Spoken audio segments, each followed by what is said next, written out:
Vamos falar agora sobre o El Niño. O El Niño, muitos de vocês já devem ter ouvido falar no El Niño, que o El Niño está associado a cheias e secas. No caso do Nordeste do Brasil, ele está intensamente associado à ocorrência de secas. El Niños fortes normalmente geram secas aqui no Nordeste do Brasil e geram chuvas muito intensas no Sul e Sudeste do país. Então, o que é esse El Niño?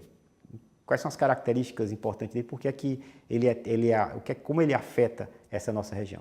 Então, o primeiro ponto é que o El Niño está associado a um aquecimento anômalo, tá certo? Das águas do Oceano Pacífico Equatorial. Então, entre 5 norte e 5 sul, 90 oeste e 120 oeste, essa é a região que nós denominamos normalmente de El Niño 3. Então, quando essa região está mais aquecida, é que a gente diz que existe o El Niño. Vamos contar um pouco dessa história do El Niño para vocês. O termo El Niño tem a ver com El Niño, né? O menino, porque normalmente na costa do Peru, a ocorrência do El Niño modifica a disponibilidade de peixes e com isso afeta a pesca. E o El Niño normalmente ele surge para essa região do Peru na época do Natal.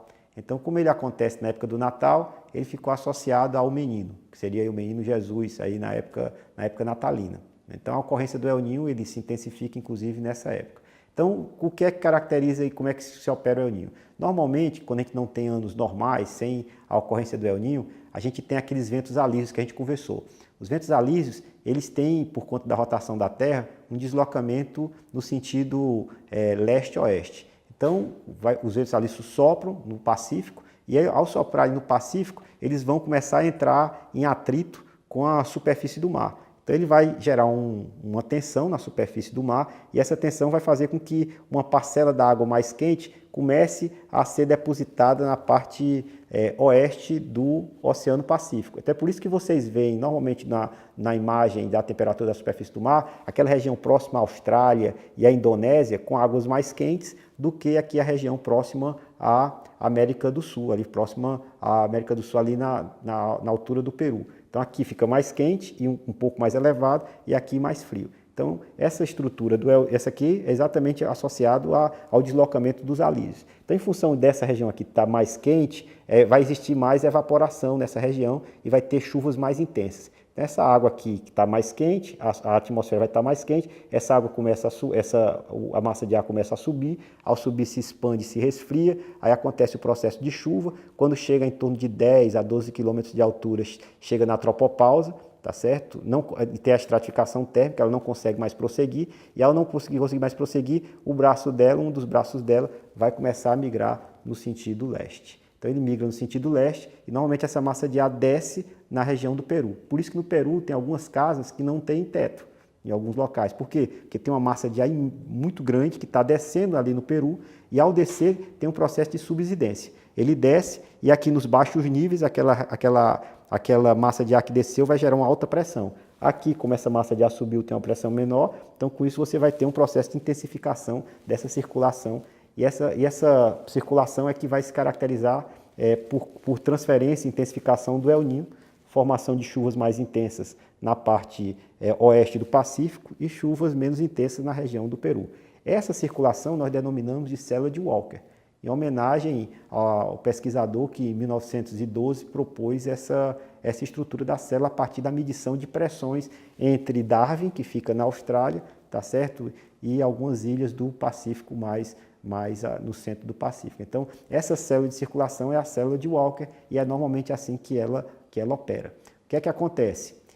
Quando acontece o El Niño, caracteriza-se então por essa massa de água mais quente que fica ali na Indonésia e ali próximo à Austrália, se deslocar mais para o centro. Na hora que essa massa de água mais quente se desloca mais para o centro, a célula de Walker vai se deslocar mais para leste. Na hora que ela se desloca mais para leste, ao invés de a gente ter aquele ramo de subsidência no Peru, essa descida dessa massa de ar vai acontecer na Amazônia e no Nordeste do Brasil. Na hora que essa massa de ar desce na Amazônia e no Nordeste do Brasil, qualquer parcelazinha de ar que queira subir, não vai mais conseguir subir. Por quê? Porque tem uma massa de ar imensa descendo, né, e fazendo com que haja uma inibição nas chuvas. Então, quando acontece o El Niño, a célula de Walker se desloca para leste.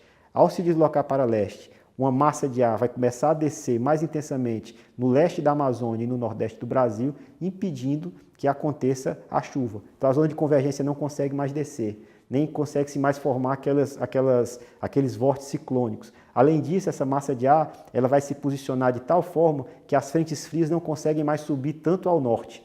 Então, como ela não consegue mais subir ao norte, nem chegar às vezes a latitudes mais altas como a Bahia, a gente vai ter um bloqueio dessas frentes frias na região sul do país. Então, as frentes frias não subindo mais ao norte, toda a umidade e as precipitações vão se intensificar no sudeste e sul do país, porque as frentes frias ficam bloqueadas nessa região, e no caso do nordeste do Brasil, a gente vai ter seca. Por quê? Porque não vai mais poder formar chuva, porque a zona de convergência não consegue mais descer, porque vai se formar uma alta pressão aqui na região aqui da Amazônia e do nordeste do Brasil. Então, quando acontece El Ninhos fortes, essa célula de Walker se torna muito intensa, e com isso a gente tem o quê? Secas aqui. Então, esse processo de deslocamento do El Niño está associado dessa massa de ar mais quente do leste para leste, né, para o leste do Pacífico, para o centro do Pacífico, né, de oeste do Pacífico para o centro do Pacífico, esse deslocamento e consequente deslocamento da célula de Walker para leste,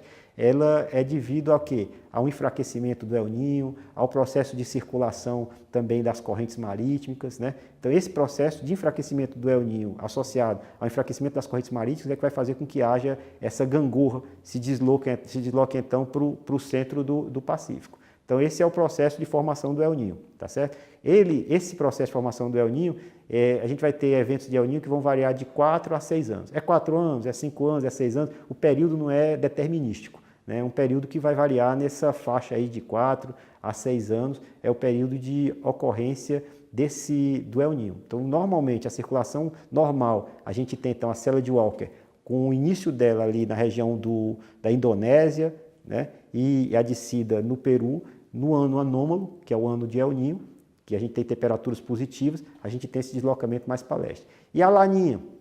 A Laninha é como se a temperatura maior foi chamada de o menino, né? A temperatura mais baixa foi chamada da menina, tá certo? Então, associou-se a temperatura, quando você tem nessa região do Pacífico Central temperaturas mais baixas, a gente diz que a gente está em Laninha.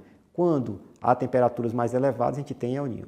O El Niño forte, El Niños, por exemplo, temperaturas anômalas na ordem de 2 graus Celsius, a gente tem aqui já praticamente, quase determinístico dizer que vai ser seca. Nunca teve El Niños acima de 2 graus que não gerasse seca aqui. El Niños mais fracos não necessariamente vai ter um deslocamento tão intenso da célula de Walker. Então pode ter seca ou anos normais. Mas no caso da Laninha, tá certo? Ela ajuda um pouco na chuva, mas ela não determina que aconteçam precipitações mais intensas aqui, no caso do norte e do nordeste do Brasil e também do leste da Amazônia. Quando tem a Laninha, quem vai jogar aí um papel extremamente importante é um outro fator, que é exatamente são as temperaturas do Oceano Atlântico, tá certo? Mas isso é um motivo para uma próxima conversa nossa, onde eu vou explicar como o Atlântico vai terminar modelando o posicionamento da zona de convergência intertropical e as chuvas que acontecem aqui no norte e do nordeste do Brasil.